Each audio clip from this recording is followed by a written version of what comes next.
The National Broadcasting Company at this time wishes to thank the editors and publishers of Galaxy Magazine for a special award which has just been presented to the program X-1. The award cites X-1 for the outstanding adaptation and the original method of presentation of adult science fiction stories to the vast audience that has shown increasing interest in this newest form of journalism. The NBC Radio Network is proud to receive this citation on behalf of X-1. NBC is also happy to acknowledge the enthusiastic response and support of the listening audience to this program. Your many letters of encouragement and constructive criticism are always gratefully received. Your criticisms carefully noted, and whenever possible, your suggestions acted upon.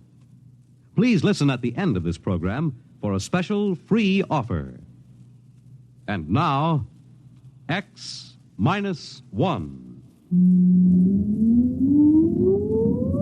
Countdown for blast off. X-5, 4, 3, 2, X-1, fire.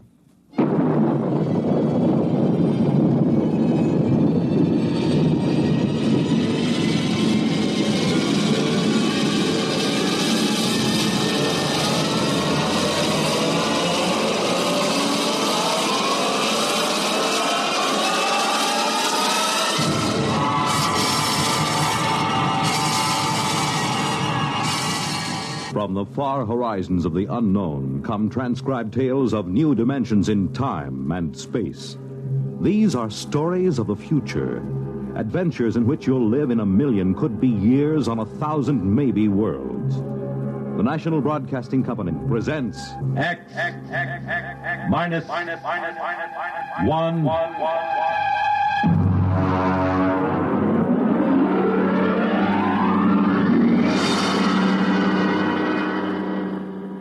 Tonight's story, Protective Mimicry, by Algis Budrys.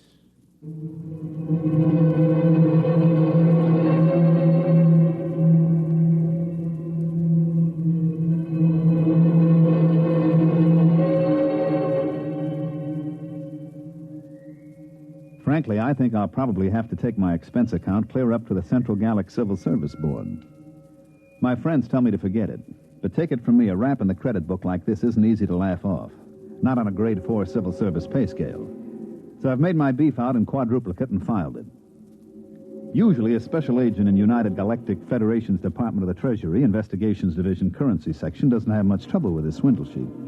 But this one's a corker. To understand, you got to know how they make the stuff. The Ungallic Mint is in New Geneva on Canopus 3. I remember I went around with the 40 Deci credit tour when I first joined the staff. The guide was a cute little brunette from one of the Rim stars who was later fired following an annual Pan-Solstice office party. I didn't pay much attention to her spiel. She was dressed in the new neo-Minoan style, but I got the general idea. This is a demonstration machine, of course, but you will notice the indestructible fiber coming off that spool at the right. It goes into the slot in the machine there. Now, if you'll pass along, you see it goes between those two rollers through 6 or 7 chemical baths. No, I'm not sure what chemicals. That's restricted information. It's stamped, analyzed for flaws, dyed, and then run through this unit here. This is the most carefully guarded part of the process. The unit is removed from the plant each night and locked in the deep space vault on the satellite station directly overhead. After the strip emerges here, it is chopped into convenient lengths and carefully removed into armored cars. It is called money. What does that secret unit do? Well, that's a very good question. You see, the currency is non-defacable, fireproof, immune to wear, weather, and water. But the most important thing is an electronic pattern impressed into the fiber by that secret pattern. You all know when you cash a bill, it is passed over an electronic plate that reads the pattern. If the serial number and the pattern match, well, but if they don't, well, first I'll put an ordinary credit note over the beeper. There. Perfectly good. Now, a simulated counterfeit bill without the electronic pattern. Well, now, that wouldn't fool anybody long, would it? Could anybody duplicate that electronic pattern? Well, that's a very good question. Only the government has the equipment to put that in. Your currency is safe and sound. Don't you worry about that. Are there any more questions? Yeah. How about a drink after the tour? Well, Oh, that's a very good question.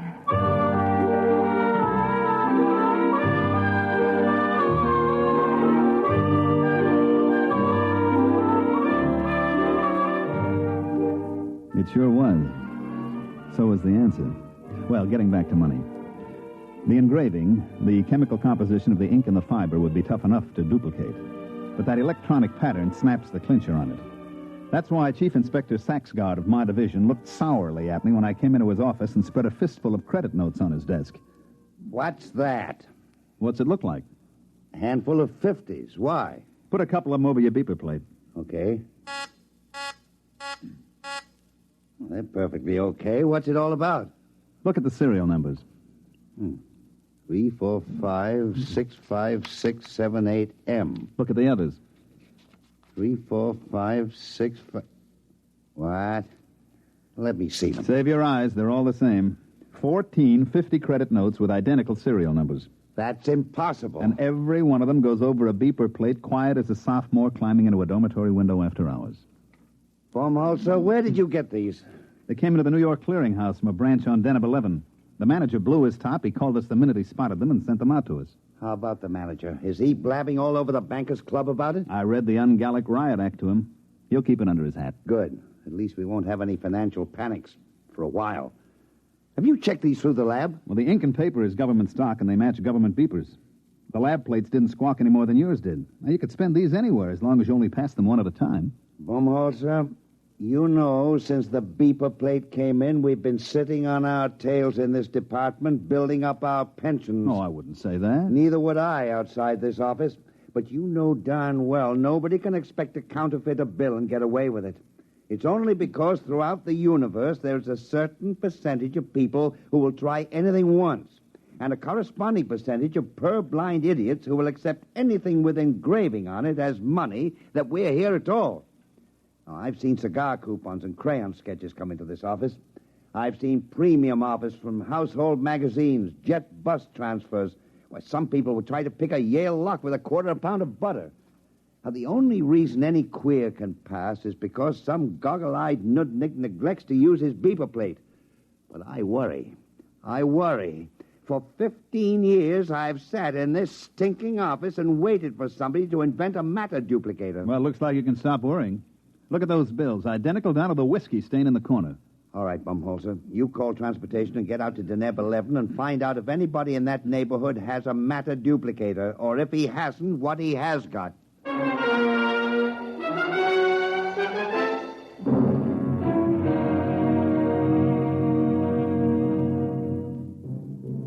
I picked up the department shuttle to the satellite and made fair connections up to Deneb 11. It's a 4-day run on drive, and I get free fall 6, so I was glad to hit the port in Glub, which, so help me, is the name of the only city on the place. Deneb 11 is what we call in the department a mud ball. It's a jungle world with an atmosphere like a swatch of Harris tweed. I was smoking a cigarette when I got off the shuttle, and the air I pulled in made the smoke taste like well-decayed leaf mold. I was wringing wet 2 minutes after I left the air-conditioned port. I noticed the local costume would get you arrested on any beach in the galaxy, but it didn't matter since there's nothing titillating about pasty skin dripping with weary perspiration. I checked in with the regional office and found the resident agent tinkering with his air conditioner. Hi, Baumholzer. You know anything about the sealed power pack on this condenser? Yeah, if you keep banging at it like that, you'll crack the seal on the atomic shielding, and your posterity will thank you. 3 heads at a time. Oh, I guess I better not fool with it. Now, take off your pants and pull up a chair. I don't mind if I do. Is it always this humid? Oh, no. In the hot season, it's worse. I'd send for a replacement part, but the fax line isn't too reliable. The last time I sent for a sealed unit, they shipped back an overaged sea lion. Yeah, I know. I was on Polar Station on Ganymede when my heater element broke down. I faxed for 3 feet of element, and they shipped me back 3 fetal elephants. Yeah. Well, I suppose you're here about the queer bills, huh? Yeah. Got any lines on it? Well, my orders will lay off and let the central office handle it. Be my guest. Any ideas? No. Where do you figure to start? Well, this is the only city. I'll have to check it out. Have you got a list of authorized beeper plates? Somewhere. Let's see here. Oh, look out. Why? There's a whittle fly on your arm. Hey, how does a thing that size get through the filters? Insects on Deneb are tricky. This one is a non-filterable virus in the larval stage, then it blows up to this size. Carve his initials in your arm if he gets a good bite. That's why he's called a whittle fly.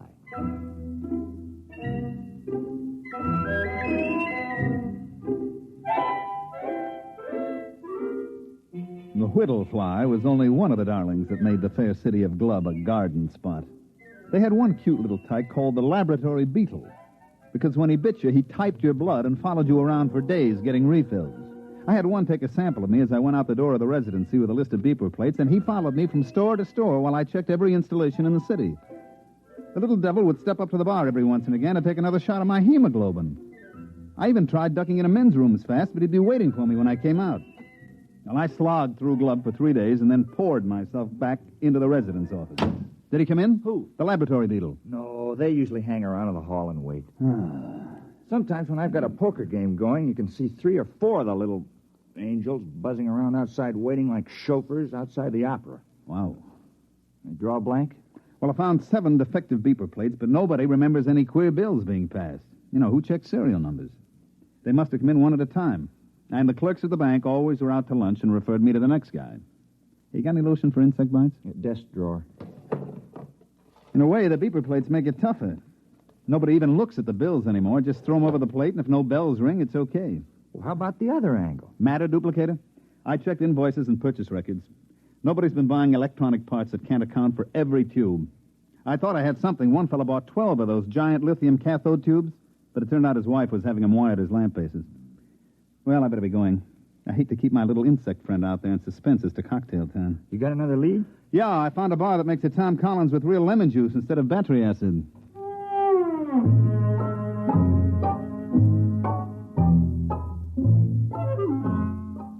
I managed to duck my lab beetle in a revolving door. He went around twice and shot out into the street, so I settled down at a table at the bar and tried to make believe that I couldn't taste Den of 11 atmosphere in my Tom Collins. I was chewing on an ice cube when I looked up. Mr. Baumholzer, That's right. I want to talk to you about money.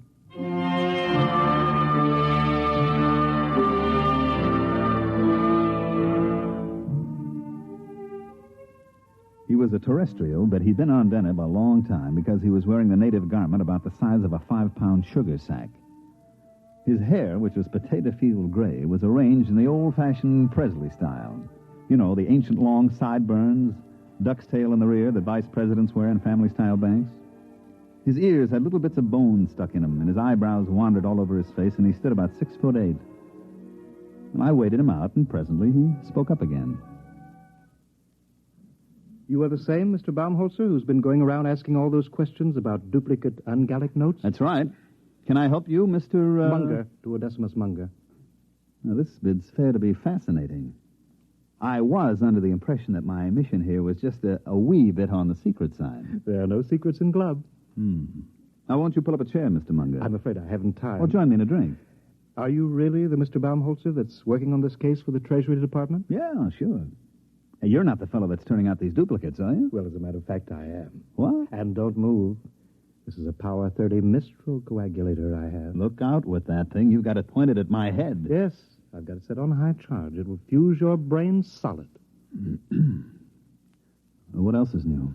Now, Mr. Baumholzer, stay right behind that table. Now, let's not make any rash decisions now. Well, I can't very well see how I could let you live. Oh, come on. Try. All right, now drop the gun. I'm afraid we'll be collecting a crowd. Give me that. Don't try to pick it up. I won't. I had something completely different in mind.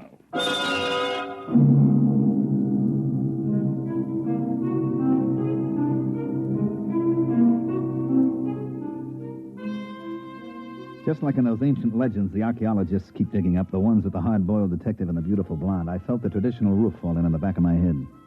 As I went black, I remember thinking how odd it was that it was happening to me some 500 years after Spillane the Scrivener.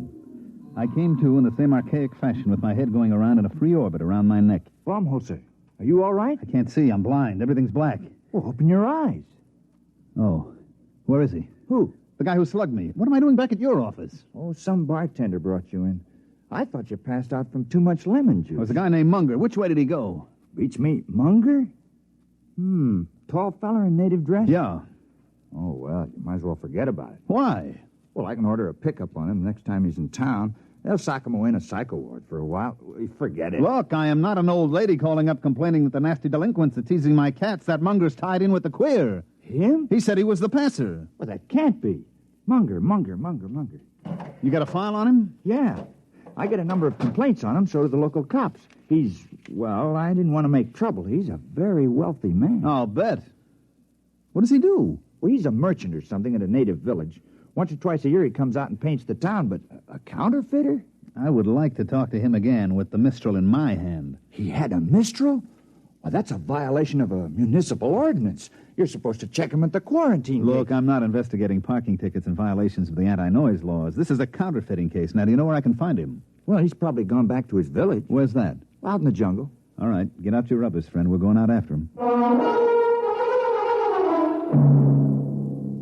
Suppose you fill your bathtub full of mud, build a fire under it, turn on the shower, and crawl in and wallow a little. Do that, and you've got a fair idea of the Denebian jungle. I went out with Hall, the resident agent, and we started off. Stick close, Baumholzer. Visibility is about 10 feet. I'll eat everything I can see within 10 feet. Ow! What happened? I walked into a tree. Help me up out of the mud.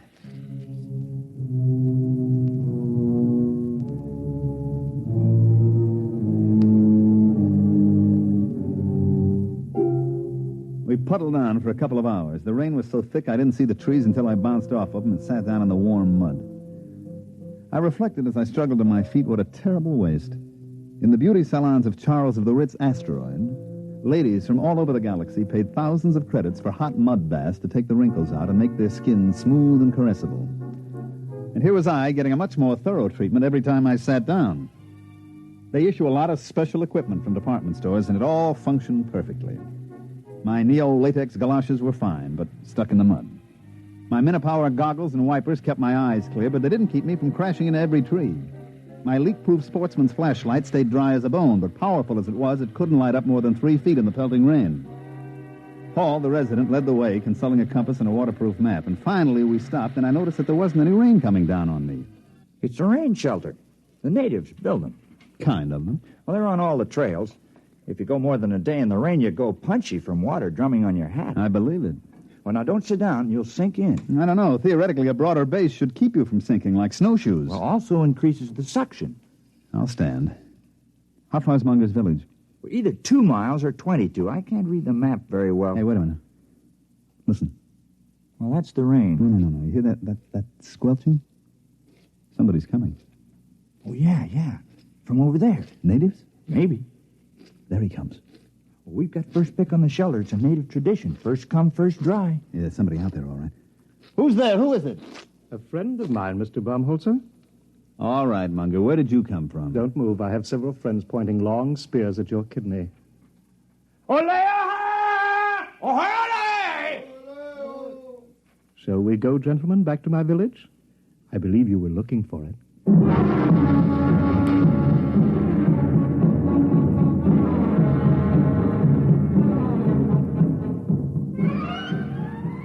Munger was so intent on me that he didn't seem to notice as Hall sidled off into the darkness, and when he did, he set up a desperate cackle. He had a few of his fraternity brothers chase down the trail with spears waving wildly, but they came back murmuring some kind of a Choctaw, which seemed to carry the implication that Hall had gotten away like a big-bottomed turtle. Well, Mr. Baumholzer, your companion's action has saved your life for a while. Yeah, he'll bring back a platoon of Marines, and they'll reduce that village to a bullion cube. We'll just have to hold you as a hostage in case help should arrive. Thanks. At any rate, shall we get back to the village?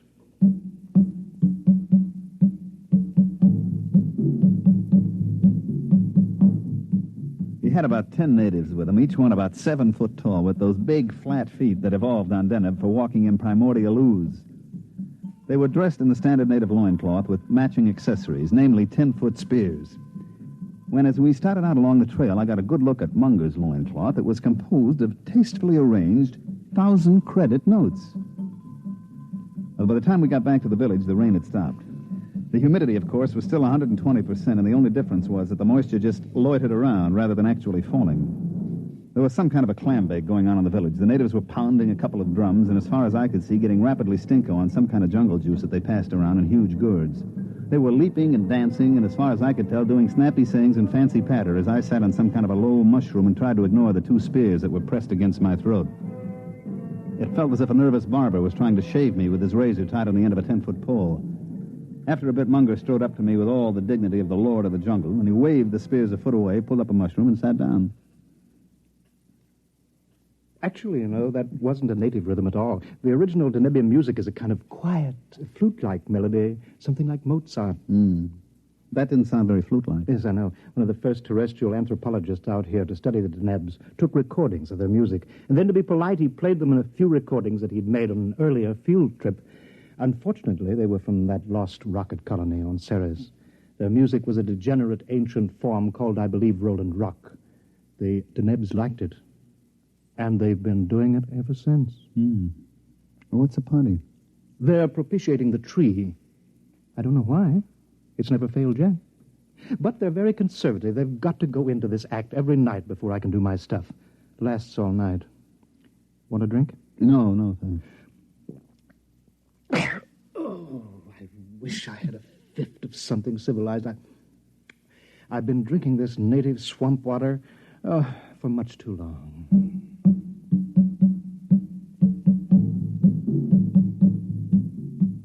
He was right. They kept it up all night, and I sat trying to figure out in which hut Munger kept his machinery to make those duplicate bills.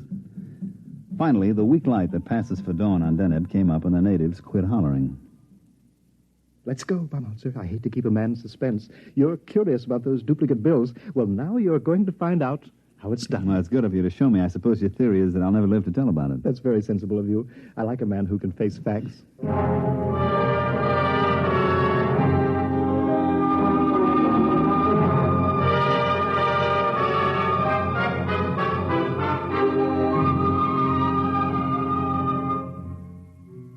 We walked across the mud square to the base of a tremendous tree, which I gathered was the guest of honor for last night's shivaree.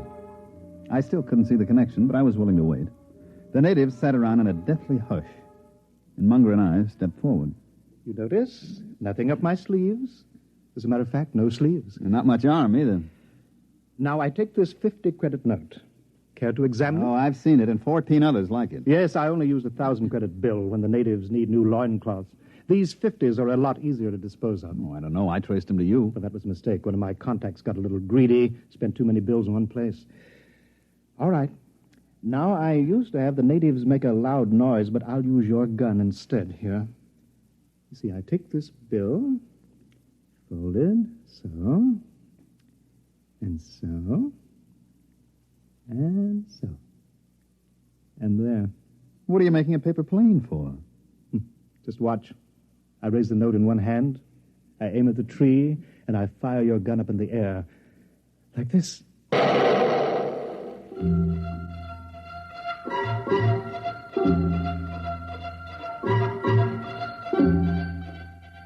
As he let fly with my gun, Munger sailed the paper airplane straight at the tree, and it sailed right into the foliage. Now watch.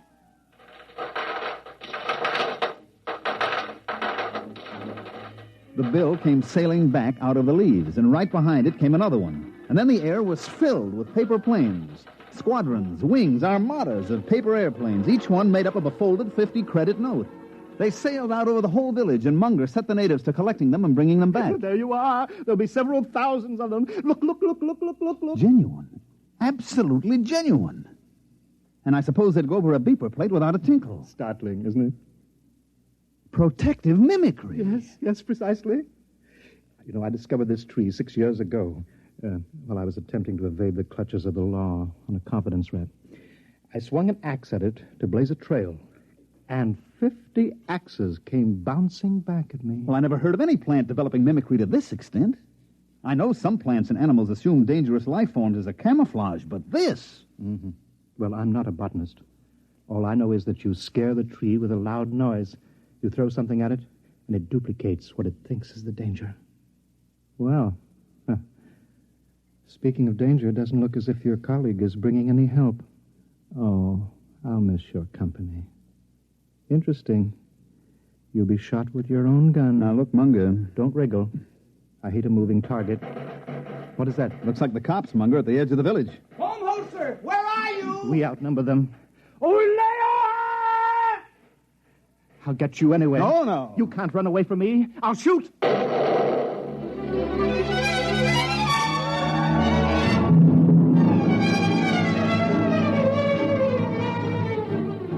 I broke for the other side of the square, and just as he shot at me, I tripped over a pot and went flying smack into the tree. Well, that's about it. Here we sit in the spaceport on Deneb 11, and I'm darned if I'll pay our transportation back until I hear that the office is going to okay my expense account. Munger? Oh, he's in jail at New Alcatraz. Once he missed a shot at me, it was all over. After I fell into the tree, he didn't stand a chance against us. That's right. Us. All 168 of me. Right, Ed? Right.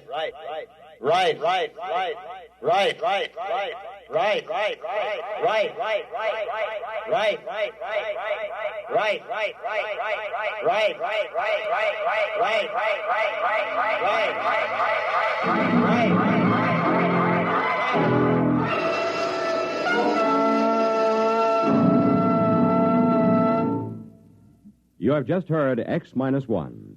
Here is an important special announcement.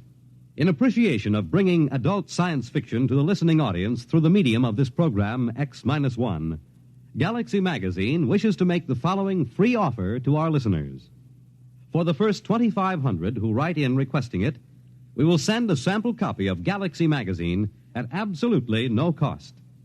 This is an opportunity to read the finest in adult science fiction, just as you listen to it each week here on X-1. To get your free sample copy of Galaxy, just write a postcard or letter to X-1, NBC, Radio City, New York 20, New York, and ask for your free copy. Be sure to print your name and address plainly on your card or letter. This offer can be made only once, so if you want your own free copy of this leading science fiction publication, be sure to write without delay. Here is the address again. Write to X-1, NBC, Radio City, New York 20, New York. Your sample copy of Galaxy will be sent to you without obligation of any kind. Tonight, by transcription, X-1 has brought you Protective Mimicry, written by Algis Budrys, and adapted for radio by Ernest Kanoy. Featured in tonight's cast were Mandel Kramer, Terry Keane, Charles Penman, Dick Hamilton, and Wendell Holmes. This is Roger Tuttle. X-1 was directed by Daniel Sutter and is an NBC Radio Network production.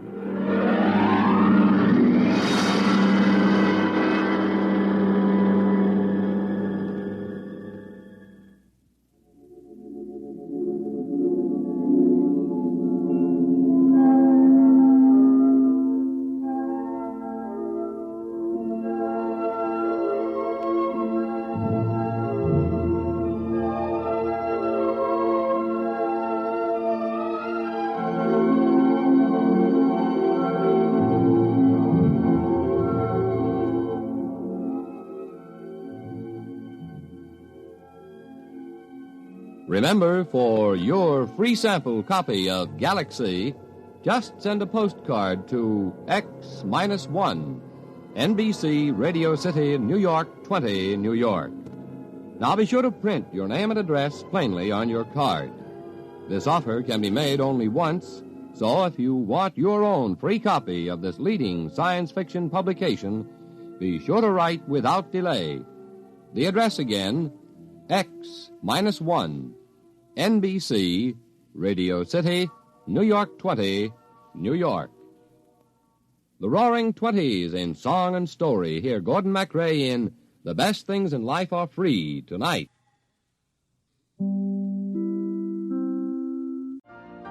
You've been listening to the OTR Gold Network. Find more classic radio at otrgold.com.